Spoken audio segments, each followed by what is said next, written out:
Okay, hello to all of you watching out there. This is International Master John Bartholomew, and this is another live stream. It is Sunday, June 26th, 2016, and I'm on chess.com. I'm going to be doing a little Q&A.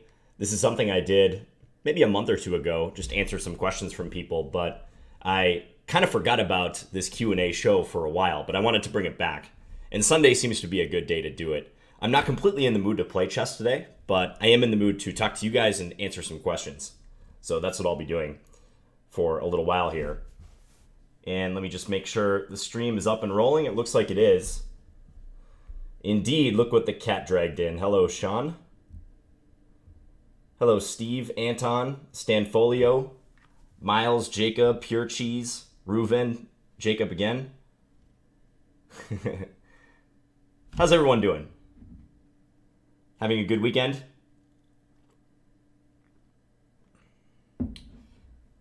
Yes, it's Sunday evening, so 6:15 p.m. Thank you to the Europeans, as always, for staying up late.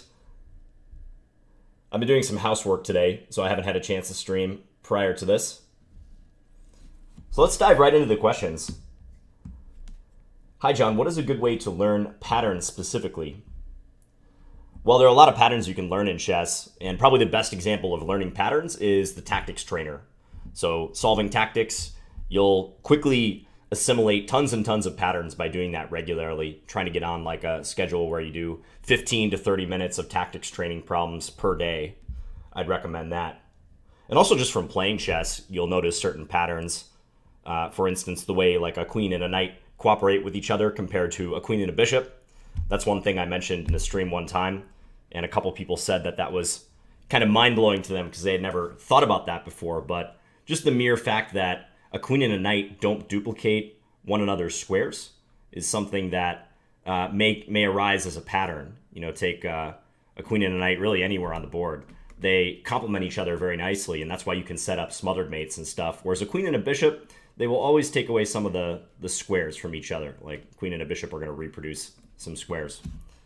So that may not matter too much to your question, but as far as patterns go, just playing a lot of chess, doing tactics, reading about chess all the time. I like to read books and magazines and really anything I can get my hands on, forum posts. You'll build up the patterns. John, you were saying that we need to play longer games. How long of games? Online, I usually recommend 15-minute games with a 10-second increment or longer. I think that's a pretty good time control. The longer the better, of course. If you have the time, then even 30-minute games and longer can be beneficial, but it is a little harder to find serious opponents as you get longer and longer time controls online. Whereas in tournaments, if you're playing over-the-board tournaments, it's quite uncommon to have tournaments where you have less than, say, 60 minutes for the entire game for both sides, if it's a serious rated non-rapid tournament. So it's kind of funny, but yeah, like online, nobody plays the type of time controls that you find in tournaments, which is one of the reasons people are making a big push for more blitz and rapid these days. Who are you going to be facing off soon in a double commentary, a dual commentary? I think Tall Baron and I are going to play a dual commentary pretty soon. I had to reschedule one that we originally planned on, but that will probably happen pretty soon. John, would you rather want Bobby Fischer or Paul Morphy to be the face of American chess? They're different eras, completely different time periods. I like both players for different reasons. I mean, Morphy was such a brilliant romantic player that it's hard to choose against him. And also, he didn't have a chance to play when there was an official world championship. So I'm going to go with Morphy in light of Fischer's off-the-board problems. And I'm sorry, I'm going to try to answer as many questions as I can. It's okay if you have to repeat your questions. Just try not to spam the chat if you can. I know that's tricky. What line do you fear most when most from white when you play the Scandi? Yeah, I mentioned this before, but as far as the Scandi goes, I don't like facing this line with knight f3. So e takes d5, queen takes d5. 90% of people play knight c3 here because it's a good move. Develop the knight with tempo on the queen. But knight f3 is very tricky. The point behind this move is to try to play d4 and c4, and only then bring the knight to c3. Because the drawback of knight c3 on move 3 is that you're blocking the c-pawn. So after black moves their queen, wherever, queen d8, queen a5, what have you, then yes, white can occupy the center with d4, but they'd really like to have the pawn up on c4 to complement their d4 pawn. So I think knight f3 is a good line, and it's a line that I've always had difficulty equalizing against. In my Scandinavian repertoire on Chessable, I recommend playing bishop g4, bishop e2, and knight c6. This is considered to be the best way to tackle this line. You try to focus on the d4 square. White can even play d4 right here, whereupon black should castle and apply maximum pressure to that point to try to get counterplay, because I know from experience, if you do something semi-passive, like let's say knight f6, d4, I don't know, bishop g4 now, and then maybe e6, just focusing on kingside development, you are going to get pushed around. Like white's going to build up this nice center with the d4, c4 duo, and black is worse here. So avoid that. So if you're white, you might want to consider playing that against the Scandinavian. Don't tell people I told you that, though. John, I left playing chess for my exams. Now, after exams, I can't play as I used to. My rating was 1400 in standard chess. Now I can't win against 800 ELO-rated players. What should I do? I would say you're probably just going through a bad stretch, baby boomer. I wouldn't worry about it too much, unless this is something you've seen over months and months. I haven't heard of anyone just declining by 600 rating points in a short period of time. So don't worry about it. Just keep plugging. If you're going through a bad stretch, increase the time control, play less games, do more analysis of your games. I have trouble giving up my bishop for a knight, have lost winning positions because of it. When is it a good to trade a bishop for a knight? Yeah, that very much depends. That's too broad of a question for me to answer. Of course, the general rule is that knights are better in closed positions, so positions where there haven't been that many pawn exchanges, and bishops are better in open positions. So you have to gauge how applicable that is to the position in front of you, but that's the rule you want to go by. You know, if there's been many pawns exchanged, it's kind of like an open fight, then probably the bishops are going to be more important than the knights. And vice versa. John, do you get bored of playing so many chess? So much chess, I think you mean. No, I don't. Chess is a game that's always fascinated me, and I don't see myself getting bored with it anytime soon, so no. In the Sicilian Khan, when should you expand on the king side with h5? Oftentimes you can do that as an attacking device. So again, this is kind of a position-specific question, but it works especially well. Let me see if I can maybe figure out a line to show you. So again, the Sicilian Khan is when this happens. Black puts the pawns on e6, a6, controlling d5 and b5. Let's say we have a line like, I don't know, bishop d3, knight f6, let's say knight c3, queen c7, castles. And now let's say bishop e7. And let's say white plays bishop e3. This may not be exactly the best scenario to do it, but sometimes you'll see people playing h5, looking to go knight g4, and use the position of the queen on c7 to attack h2 and also potentially attack a bishop on e3. Now here I'm not sure it's a good idea because white could just play h3, but you do see that occur from time to time.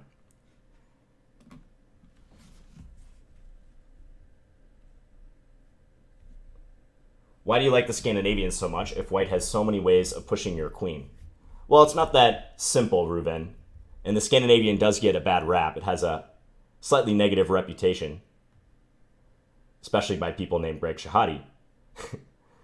But it's not that simple. As I described, like one drawback of the conventional way that white treats the opening, so like this, is that they are blocking their c-pawn. And I feel that's a subtlety not a lot of people appreciate, even better players. And if you can know for a fact that you can get this position after, let's say, queen a5 or queen d8 most of the time, and you've done a significant amount of study on that opening, it can be a good practical weapon.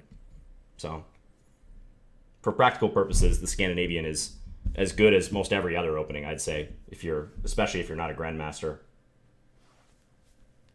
Yeah, Jacob makes a point, too, that h5 can happen in Khan or Sicilian setups to stop a g4 push as well. Happens in the Najdorf, too. John, what is your opinion of I am Ronald Burnett as a player? I played him once. We had a draw. Yeah, don't have too many opinions about him. I mean, he's a little older now. He's probably mid-40s, if I had to guess. Maybe 50. but seems like a nice guy. I don't remember too much about his style or having seen too many of his games. Top 3 openings. Yeah, that's totally subjective. What is your view of Pawn Sacrifice, the movie? I haven't seen it. I have not seen the Bobby Fischer movie Pawn Sacrifice with Tobey Maguire. Andrew says he plays knight f3 in the Scandinavian because of my chessable repertoire. Yeah, you guys should check that repertoire out. It's free. There's a paid version and a free version, but even the free version gives a pretty good idea of how to play it for black, and you might also find some stuff for white too. I didn't see what Anton said. Something about Greg Shahadi. Hi, John. What do you recommend on learning or mastering a chess opening? Well, you can check out chessable.com. I would recommend that because we're getting more content on the site, and it's a good module for memorizing and learning openings. And you can also make use of other resources like books. I think if you're first starting out in an opening, a lot of people just like to crack open a book, set up a board, and try to play through some lines. I think that feedback of actually being able to play the moves physically is helpful when you're trying to get a feel for the opening. There's sites like chesspublishing.com, which is an opening theory website. There's products like ChessBase. Using a database is probably going to be useful if you're a bit better of a player. So you can use a lot of resources. John, what's your favorite site to play on? I don't really have one. I play on Lichess, ICC, and chess.com. I kind of switch off. I'd say right now, Lichess and ICC are probably my favorite sites to play on. I like chess.com as a more holistic chess learning site. I think they've got a lot of good resources. But Lichess is catching up quickly, if not surpassing chess.com in some respects. So ICC, on the other hand, has very good competition. Like those two sites, chess.com and Lichess, can't really step to ICC as far as the competition goes quite yet. Although chess.com, with some of the events they've been putting on, like the event that I played in with the 3-minute tournament for the qualifying spot to play Magnus Carlsen, that was really cool. I feel like if they do more events like that, then ICC has a chance of eventually surpassing chess.com has a chance of eventually surpassing ICC in terms of overall quality of competition. John, would you rather fight Eric Hansen or Amon Hamilton? I think that's a no-brainer. I would rather fight Amon. Eric is much bigger. Amon is a really skinny guy. Can anyone make a chessable repertoire? Yes, they can, Chris. If you want to make it available to others, you do have to be a pro member, especially if you want to sell it too. But yes, anyone can make a chessable repertoire. No, today, no, I'm just going to be answering questions.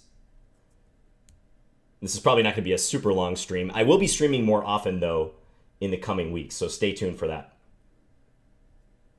Hey, John, how do you feel about the modern Scandinavian? So knight f6 instead of queen takes d5. Yeah, so I remember a couple months ago, someone asked about the modern Scandinavian, and they kept giving the wrong move order, and I was really confused. But yeah, so apparently knight f6 on move 2 is now called the modern Scandinavian, probably because of Smerdon's book with the same title, I believe.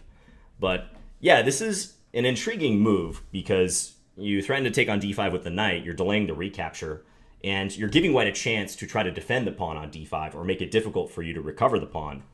I used to play this a lot when I was a kid. When I was first playing the Scandinavian, I probably played knight f6 more than queen takes d5.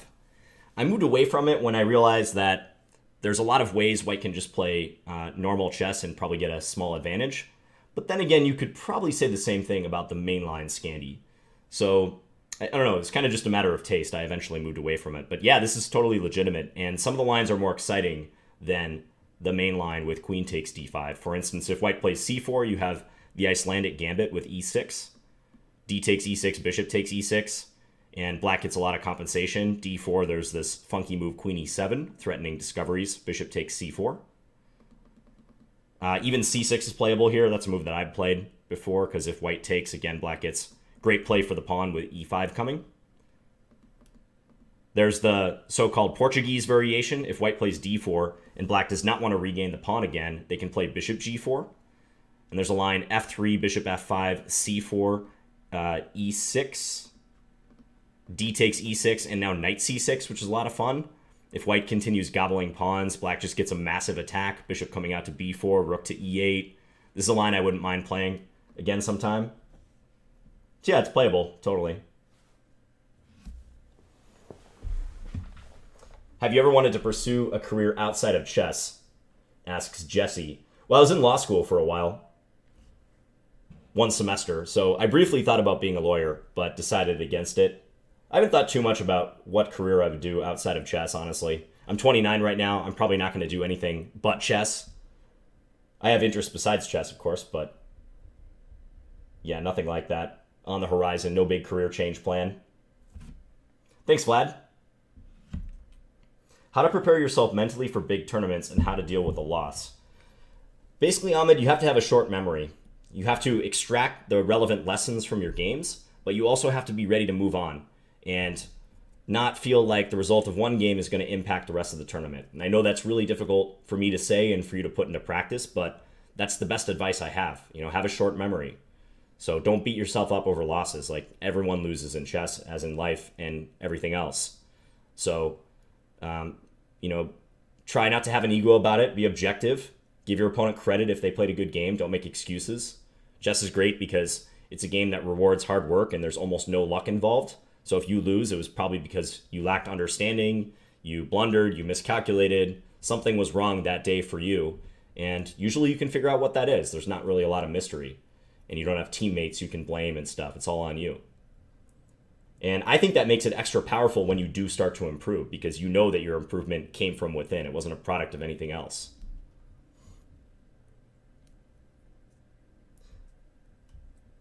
I'm going to pass on some Scandi questions. We're getting a lot of Scandinavian questions right now, so the Kai, I'm going to pass on that question just to get to some other ones. Hey, John, do you know about lucid dreaming? Yes, I do. I'm not a lucid dreamer, but I do know about it. John, how could you compare the high-level classical players on lichess/chess.com to FIDE/USCF players? Yeah, great question. I think the chess.com standard ratings are closer to USCF and FIDE ratings. I mean, it's always an approximation. Over at Lichess, there is some rating inflation going on. I mean, I see players that have really high Lichess ratings for standard that I think would be a lot lower, although it's probably getting a little bit better lately. I think over time you're going to see that even out a bit. I wish I had a formula, but I mean, it's always going to be an approximate correlation. So don't read too far into your online ratings. Do you think there is room for new chess streamers, especially if they are not titled and are not as strong as an NM? I think so. Yeah, if you did your videos correctly, and especially if you showed the process of improvement and documented your journey getting better, maybe going from, let's just throw out a number, like a 1200 rated player up to an expert, 2000 plus, I think that would be very compelling. And there are a couple channels like that. I think the problem is getting viewership. One nice thing about being titled is that there's this instant credibility to your name. You just get this instant respect when people see FM, IM, GM next to your name. So if you're untitled, you're going to have a lot harder of a time building your following. But I think it can be done, especially maybe someone who is very good at editing. So if you have editing skills and you're interested in chess improvement, you could give it a shot. John, will you stream into Game of Thrones, and why haven't you started watching it? Yeah, I haven't watched Game of Thrones, sorry. Probably won't start. Alan, that question went right out there, sorry. Do you believe in supernatural stuff? No, I do not. How much do you hate r/chess? The chess subreddit. No, it's fine. I owe a lot of my viewership to r chess, so I'm not going to say anything bad about it. It's just like any other forum. There's good and bad things about it, but overall, I have a positive view of Reddit's chess forum.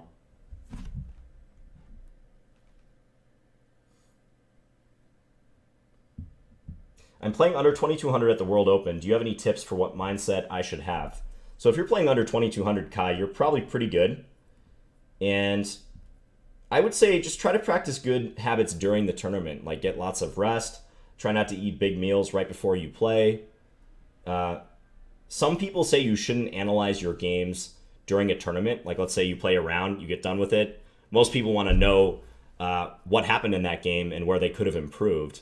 So they'll often run through their games and do it with an engine and, again, try to see where they could have played better.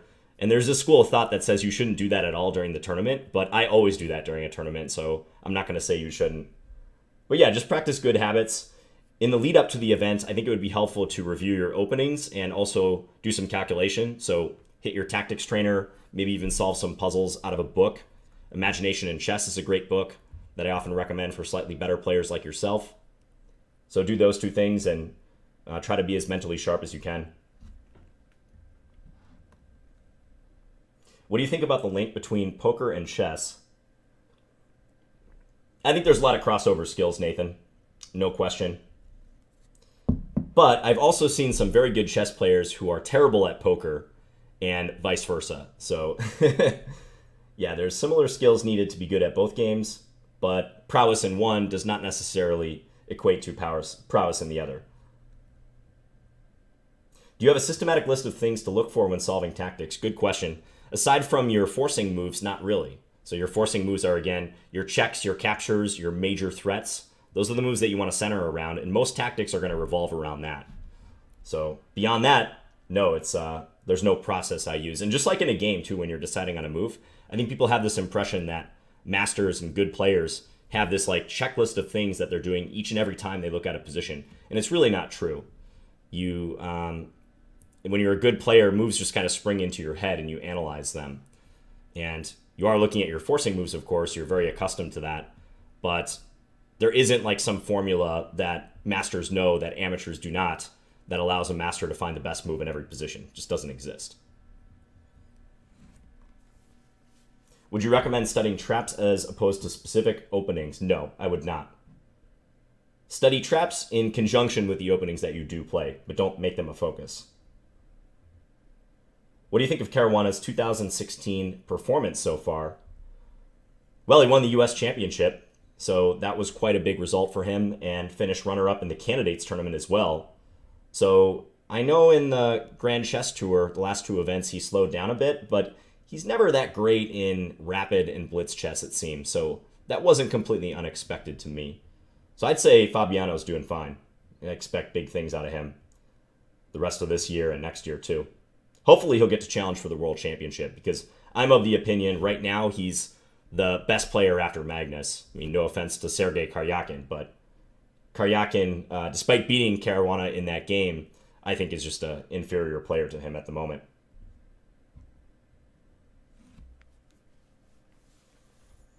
For Scholastic players, how important are studying openings versus tactics? And you give a rating range 1,000 to 1,400. I'd say on the upper end of that rating range, openings do become important, but yeah, you should be drilling tactics by and large. If you're a Scholastic player below 1,400, that's going to give you a lot more benefit than studying openings. So yeah, hit the tactics very hard.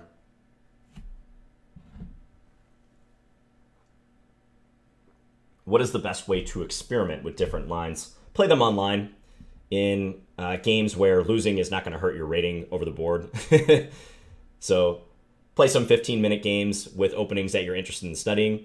I think if you do want to learn a new opening, a good way to go about it is play the opening first and see if you have some sort of feel for it. I've thought about playing various openings in my chess career, but rejected it after I played like 5 or 10 games in that opening. And even though I know theoretically I'm fine, you can quickly determine if you actually are comfortable playing that opening long term.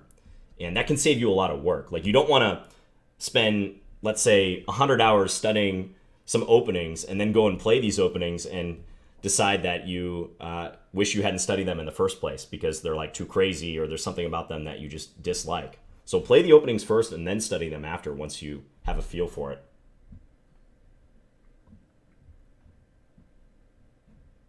No, I don't think so, Stainer. No, I think Nakamura is confident in his own blitz abilities, blitz and bullet. So even though Magnus absolutely destroyed Petrosian, I don't think that was unexpected to most people. He won 21-4. It was a pretty big gap, but no, I don't think Nakamura's too nervous about that. And Nakamura did beat Magnus in the Grand Chess Tour recently. Magnus blundered horribly in this game where Magnus was black, but he did beat him. I'm 1800 on Lichess, and I was hoping to join a tournament pretty soon. They were asking which section to join. If you're 1800 Lichess Standard, Again, this is like the question of, do online ratings translate to over the board play? Maybe like an under 1600 section would be good. I would say go with that. You could play under 1800, but under 1600 sounds about right.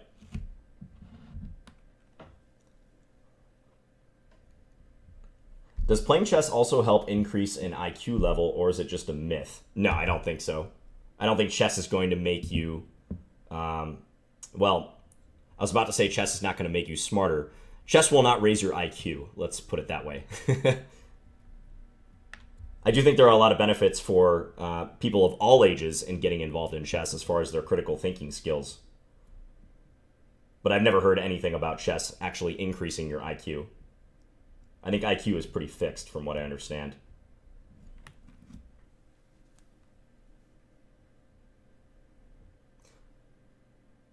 So Kakraka, that question was asked a little while ago. So watch the archive version if you missed it. Advice for a player around 2,000 strength but has never played a tournament before. What sort of events to start with? So yeah, again, like, are you 2,000 online? Like, what site do you play on, Jacob? Like, that's kind of general. I mean, are you 2,000 bullet? What did you end up naming your pets? I haven't chosen a name yet, Gwen. I was asking for suggestions for my 2 plant pets. I think Planty McPlantface is winning the competition for one of them. The other one is completely open. How's it going, Flublet?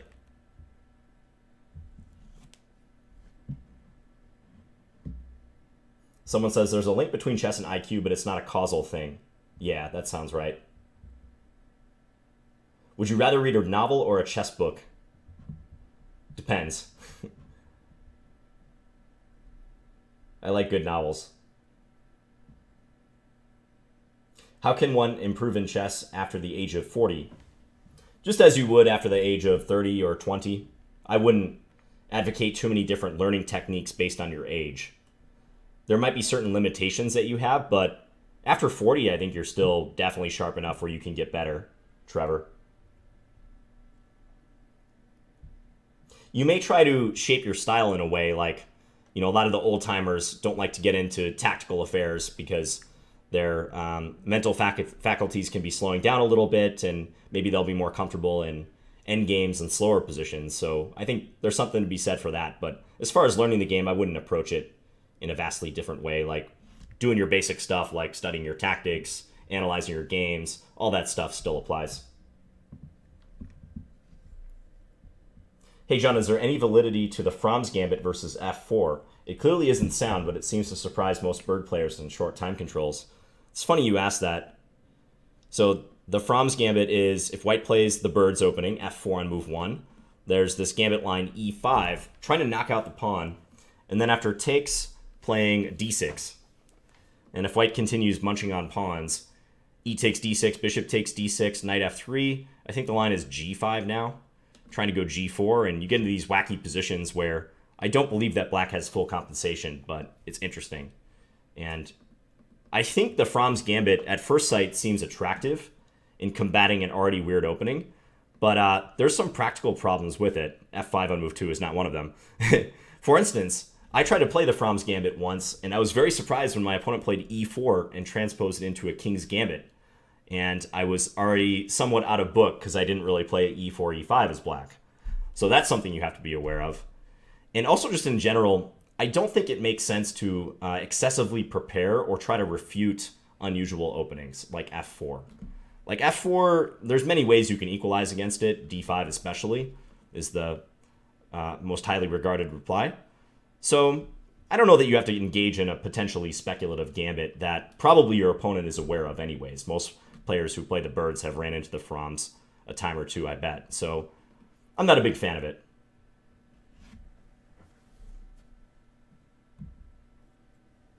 John, who's the player you can never beat, who just has your number? It's probably here in Minnesota, Sean Nagel, who's an IM, many-time Minnesota State champion. He's like a few years older than me, and he's had my number for the last 10 years, definitely. I finally beat him in a game a few years ago, but the score is pretty lopsided in his favor. And even on paper, we're very close in rating. But yeah, he knows how to play against me. Although I'll try to change that. What's your favorite hot sauce? I don't know. Sriracha, maybe? But that's so generic. I'm sure there's much better stuff, but sriracha is often the thing that's closest at hand. What is the highest rated opponent you've ever beaten in terms of the difference between your rating at the time? So my biggest upset.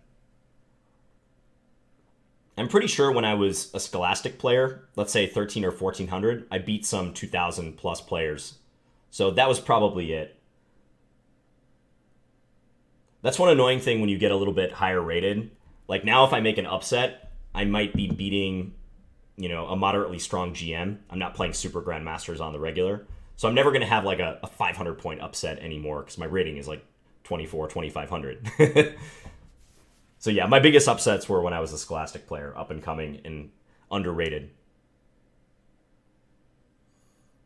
I am an 1800 FIDE rated player and want to improve. Have been playing chess for about 3 years, but I think that tactics training is boring regardless. Is tactics the way to improve? If you're 1800 FIDE, tactics are not going to be your primary method for improvement. I mean, calculation's important, but you got to be studying the middle game. You got to be working on your opening repertoire. You got to be working on your endgame technique. So yeah, there's lots of other stuff you probably need to address, not just tactics. But you shouldn't put down tactics altogether. You should continue doing it. Who would you rather play with a large international audience, Fischer or Kasparov? That's a real close one. Actually, previously I would have said Fischer, but after the Ultimate Blitz tournament in St. Louis not long ago, I'm saying Kasparov because I think that would be electrifying. I want to know what it's like to play the man because he has such a presence at the board. He's just such a force of nature. So I'm going with Kasparov.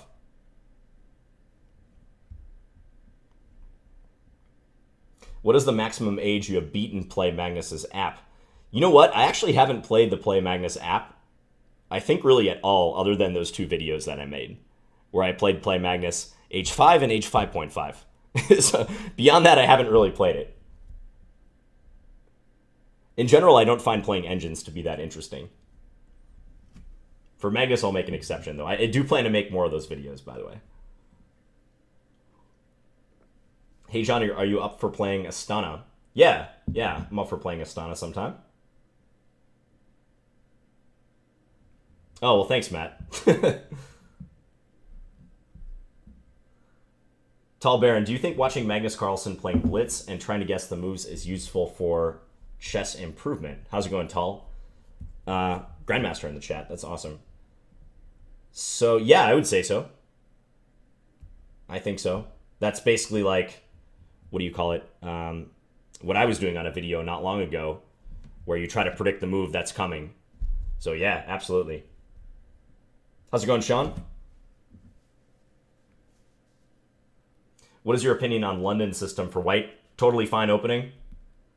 I wouldn't make it your main weapon, especially if you're lower rated, because I don't believe in system type openings, especially when you're trying to make your way in chess and get better. But it's perfectly fine. Oh boy, questions are coming real fast here. Do you have a girlfriend? Nope.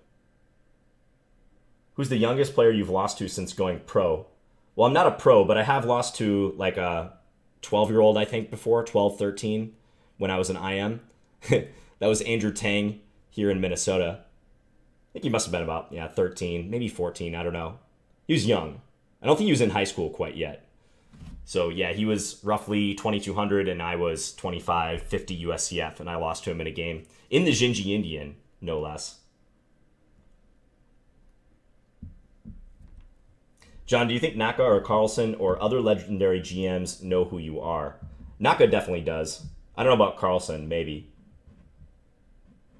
But on the whole, probably not. I mean, they might have heard my name in passing or something, but I'm definitely not on a first-name basis with many Super Grandmasters. John, any update on when the Chessable mobile app will be available? Asks Graphics. We have potentially some plans to make a mobile app, but nothing has started yet. we'll let you guys know if so. Hey John, can you play Carlsen in chess.com on a video? I would love to if I could. I'd probably have to pay for that privilege though. Nice job, David. 3-0 in your OTB tournament.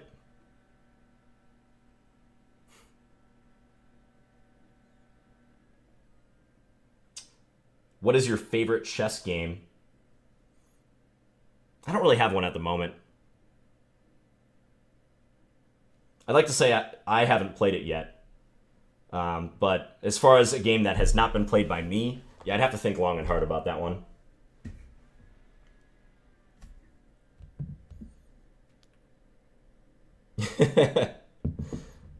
I've got a lot of stuff on my plate, Pure Cheese. It's hard making videos all the time. I like it, but yeah, there's many videos I do want to make. It's just about time.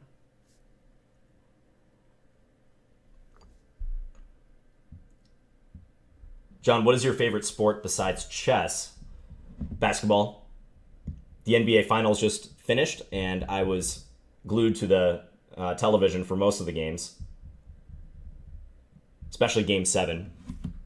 That was thrilling. So yeah, I follow NBA. I really like basketball.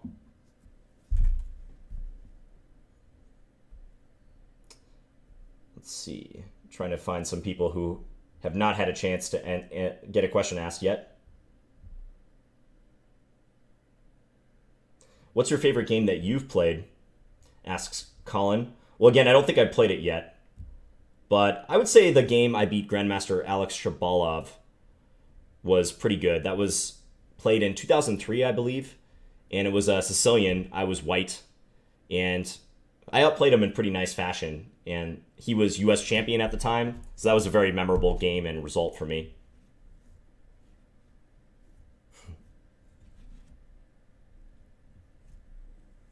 Hello, Anton. Joshua asks, John, how tall are you? I'm like 5'9 or 5'10. Let's say 5'9.5. And I weigh usually between 160, 165.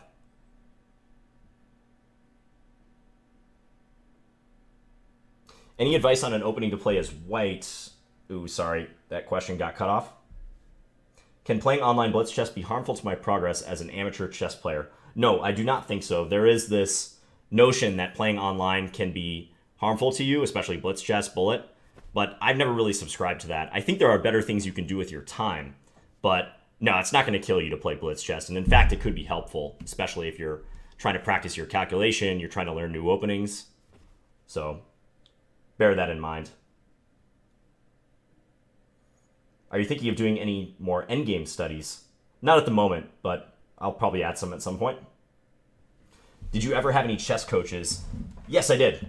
I had a coach here in Minnesota, a FIDE master by the name of Ed Zelkind. He still coaches around here. He was actually Boris Gelfand's coach, and he helped me quite a bit. I was, I think, in 7th, maybe 8th grade when I took lessons from Ed. Also, FIDE master Robbie Adamson out in Arizona has helped me quite a bit in the past, especially with openings, and he's a good friend of mine. So aside from those two, I have not had a coach. I've never had a grandmaster coach, for instance. Always seems interesting to me, but I've never pulled the trigger on a grandmaster coach.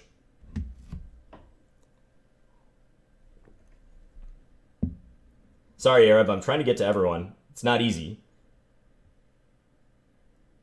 I wish I were 6'2". No, I'm not 6'2".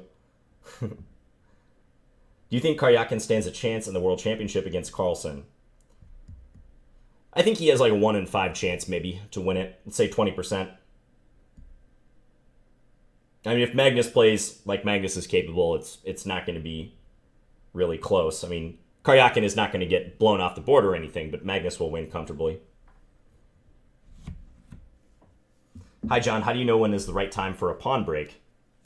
Well, I've often pointed to scenarios where you have a lead in development in the opening. So, for instance, take like the Philidor's defense. Knight f3 on move 2, d6. Already here, since white has one more piece developed compared to black, white would be justified in making a pawn break, playing d4 and offering a pawn-for-pawn trade. Because a pawn break is usually the way to open lines in an area of the board where you have some sort of advantage, right? Like better development, more space. So a pawn break is just going to enhance like your advantage on whatever side of the board you're playing. So yeah, look for that. Like see where your pieces are kind of marshaled and where your play lies, and play accordingly. I mean, you can make a pawn break against the opponent's king as well to try to open up the king. If you're pawn storming, that's a common device. So that would be my advice. What's your USCF rating, John? I think right now it's like 2540 USCF. USCF ratings generally run 50 to 100 points higher than FIDE. How are your norms going? Are you actively pushing for them? I have one norm, so one Grandmaster norm. I need 2 more. And right now I'm not playing any GM norm tournaments, don't have any on the calendar. But hopefully in the future. Any idea why Magnus is this good? What is he doing differently? The guy's really good at not blundering and applying gradual pressure to people. Also, I'm starting to think his opening preparation is a bit underrated. I think he's like a very sneaky prepper in the opening. Like, he's not a huge theoretical guy, but he understands like what lines to go for and what lines are unpleasant for the opponent. I mean, all the top players do that, of course, but for a guy who's never been particularly like I don't know, gung-ho about locking himself in a room and studying opening theory, I don't get the impression that Magnus does that, whereas guys like Karyakin are very well known for doing exactly that. He is somehow able to navigate the openings in a way that just play to his strengths leading into the middle game and gradually outplays people. I mean, his technique is fantastic. Some people are asking about Brexit. Probably not going to address that. I don't really see any point in addressing that. This is a chess stream after all.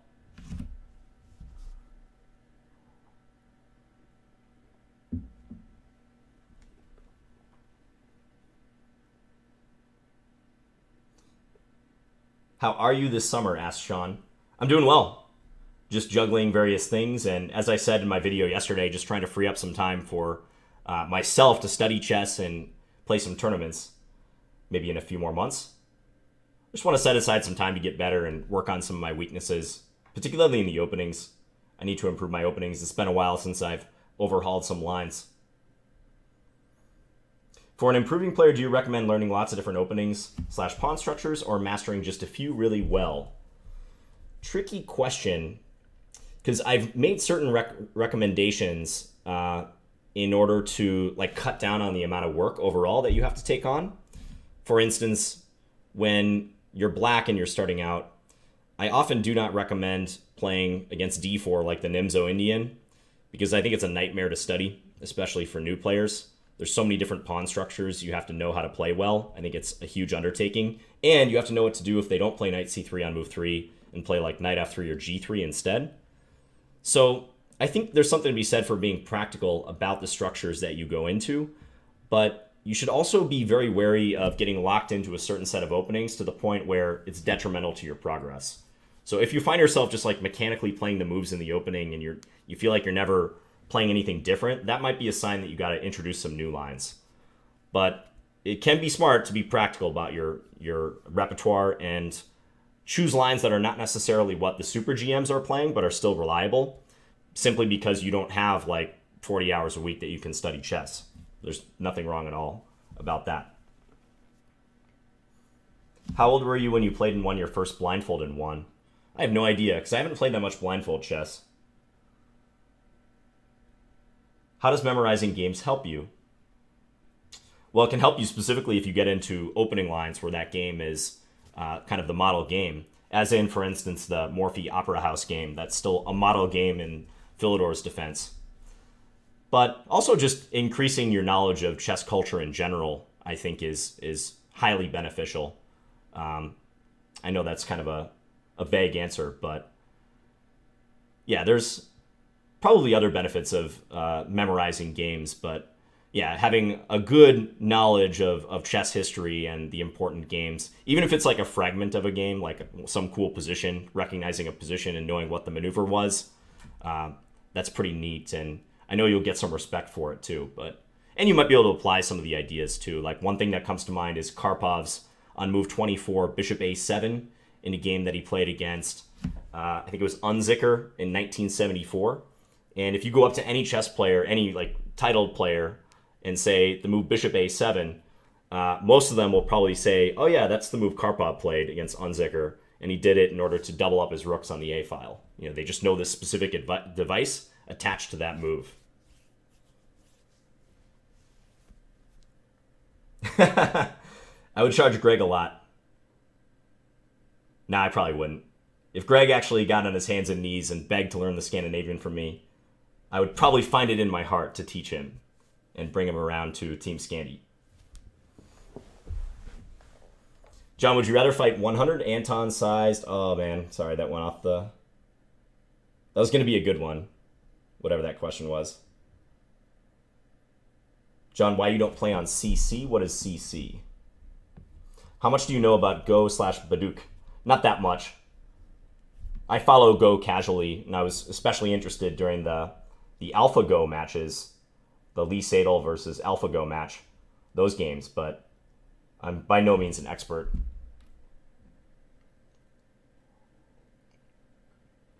What do you think about Silman's books? They're good. How to reassess your chess. He's very big on the concept of imbalances. Also, Silman's Complete Endgame course is a pretty good endgame book. It's not the one I usually recommend. I usually recommend 100 Endgames You Must Know, or the book by Jonathan Hawkins, Amateur to IM. But yeah, Silman is a great chess author. He's definitely up there as one of the best. Kind of got a reputation as writing for class players, so he clearly has a deep understanding of the issues facing class players. And his columns on chess.com, by the way, are fantastic. I read those on occasion. He's the one columnist I do follow actively on chess.com.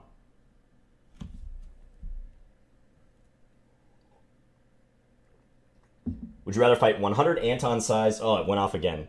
I can't even read the second sentence.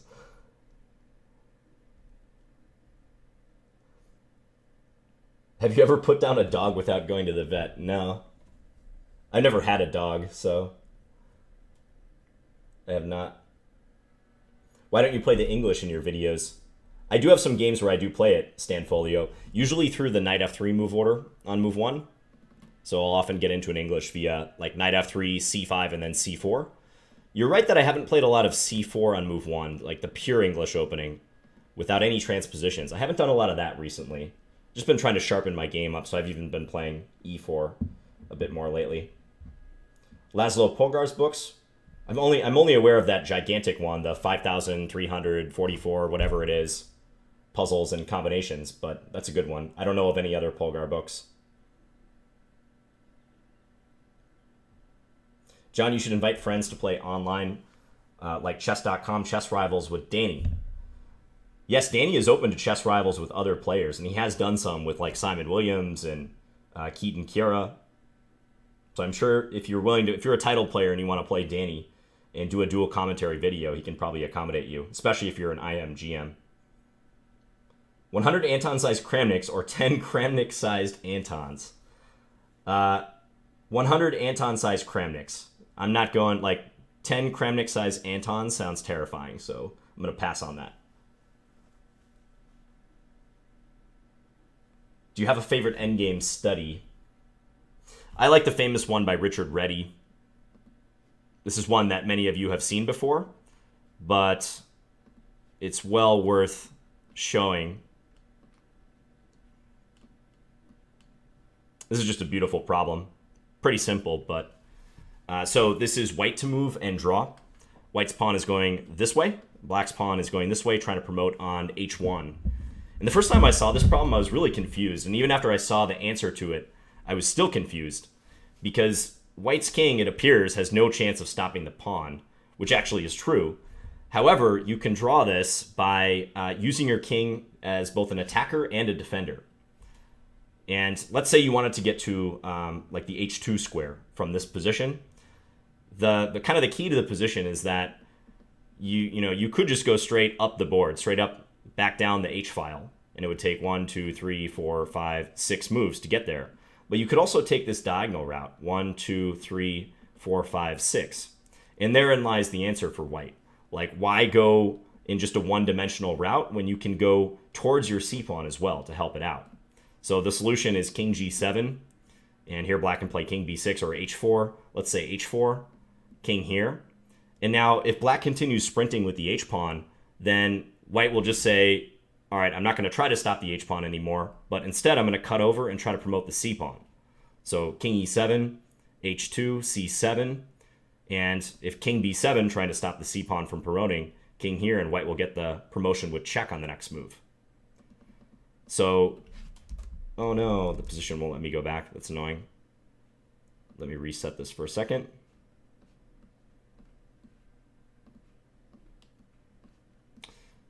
The other line is if black makes a concerted effort to stop the pawn. So from here, we're going king g7, h4, king f6. And now let's say instead of h3, which was met by king e7, black goes here. Now this is the really beautiful move for white. They can play king to e5. Again, combining attack and defense. And if black snatches the pawn on c6, we play king f4, and we're just within the square to stop this pawn. h3, king g3, put the brakes on the pawn. So therefore, black may play h3, but here we cut over king d6, and it's very much the same story as in the other line. Black's pawn is pushing, but so is ours. And we're going to promote just in time and secure the draw. So to answer your question, I think this is my favorite endgame study because it's a beautiful one and shows the geometry of the chessboard quite nicely. What's your favorite drink? Probably coffee. Yeah, you guys know I like my coffee.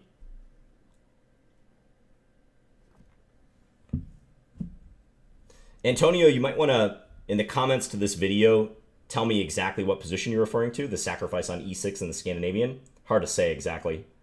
I don't know which line you're talking about. Do you think fellow Minnesotan Wesley So will ever be a world championship finalist? Tough to say. The competition is so heavy right now, and you can be a very good player and still not make it into a world championship match, as Fabiano is kind of finding out right now. I don't know. I think he's got like maybe a 20 to 30% chance of ever playing a world championship match. I wouldn't bet on it, but he is pretty young and definitely still improving, so I hope it happens. It would be really cool. Maybe 30% is even kind of high. I don't know. I wouldn't know how to handicap that, but I think anyone in the top 10 or within striking distance of the top 10 and still very young has a good chance at playing a world championship match someday.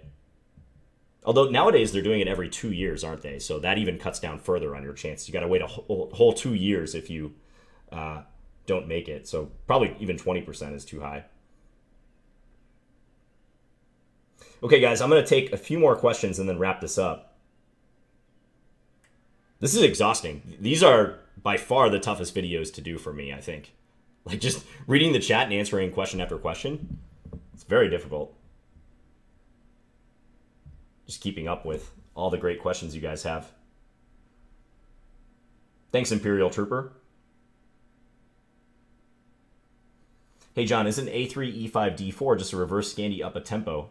Yeah, that's true, but the move a3 might not be that good for you. You never know. Recommendations for opening books. Check the Finn's FAQ, because I've often discussed that. So I'll put that link in the description if I don't have it already. I don't think it's in there. Thanks, Amar. Series on rook endings. That would be cool. Rook endings are fascinating, and they're the most important type of endgame to study regularly if you're wanting to improve. So yeah, I think a rook ending series would be pretty cool. What are your summer chess plans? I'm playing a tournament in August, and I'm also teaching a couple chess camps. One next month and one in Charlotte, North Carolina, also in August. So beyond that, I don't have a ton of plans. I'm going to be doing more videos, more streaming though. So watch out for that.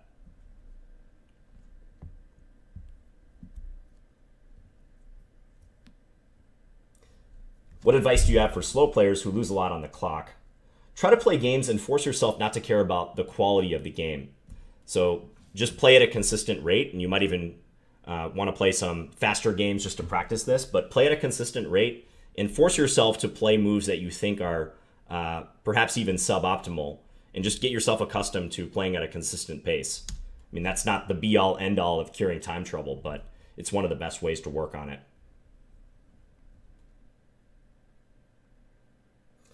I'm trying not to skip too many people's comments. I'm trying to get to people who are asking a question for the first time or haven't had a chance to get a question answered. The Freebird, I played Chess Network before. If you search my channel for him, you'll find some of our games. Hey, Ahmed. How's it going? Who would you consider the Michael Jordan of chess? It's got to be Magnus. Yeah, getting close to 20,000 subscribers. It's awesome. The channel is chugging right along, thanks to all of you. Yeah, I do think they should, Pure Cheese. I think a new title would be excellent because the difference between like Magnus Carlsen and your average Grandmaster is enormous. And I think they need to make a new title or somehow change the requirements for Grandmaster to accommodate that. And I think it's the difference is only going to get bigger, honestly. Cool. Glad to hear that, Max. Much appreciated. Thanks, Robert. How old were you when you played your first blindfold chess game and won? Someone asked that already. It might have been you. But as I said, I don't play much blindfold. Hey, Kevin. Thanks for tuning in. John, how can I attack every move? I would not recommend that. I guess you have to make, like, forward moves quite a bit. Like, keep pushing forward all the time, right? Never retreat. Is Magnus better than Bobby Fischer? Yeah, I mean, objectively, he plays better moves than Fischer did. I don't think many people would dispute that. Now, when you're comparing eras, like take any sport and a dominant player of the past, how do they measure up to a dominant player of today? I mean, that's a whole different debate, right? Why don't women play with men in chess? Well, they do. There are women's only tournaments, but I've never seen tournaments that were only open to guys. Like, women are always welcome to play tournaments, and many of them do successfully. Thanks, Nicholas. David is playing a simul, David Franklin, aka Flaneur. So yes, you should all go join and try to take him on and beat him.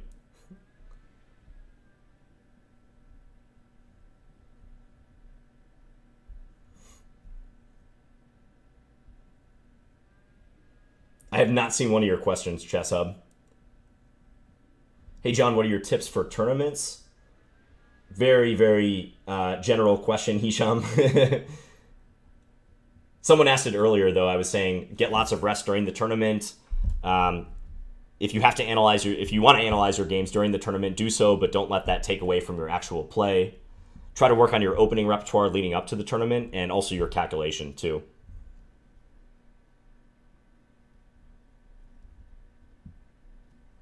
What's your wooden chess set named, the one you have with broken rooks? I do not know. I think it's a Druid set, but I'm not sure.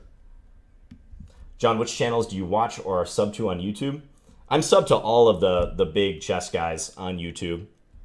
I would say I watch the Chess Bras, Eric Hansen, Amon Hamilton, and Chess Explained the most.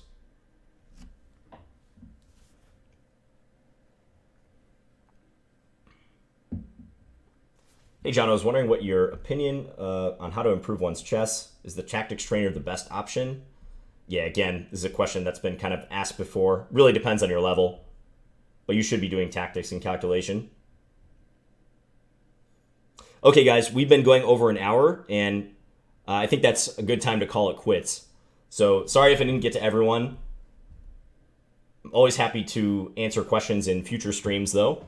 So even some of the streaming I do where I'm just playing Blitz and stuff, people ask questions. So at some point, you'll probably get a chance to get your question answered. So thank you all for tuning in. Very much appreciated on this Sunday evening. And I'm going to go spend some time with my parents and just relax a little bit tonight. And I hope you guys have a good rest of your Sunday as well, or Monday if you're watching it elsewhere in the world. All right, so as I said, stay tuned for my... in the coming weeks for more videos and streams. I really want to ramp up the streaming in particular. And let me know if you have any questions or comments. Also, thanks for any likes and subscribes and shares and whatnot. I always appreciate that. All right, guys, have a good one. Talk to you later.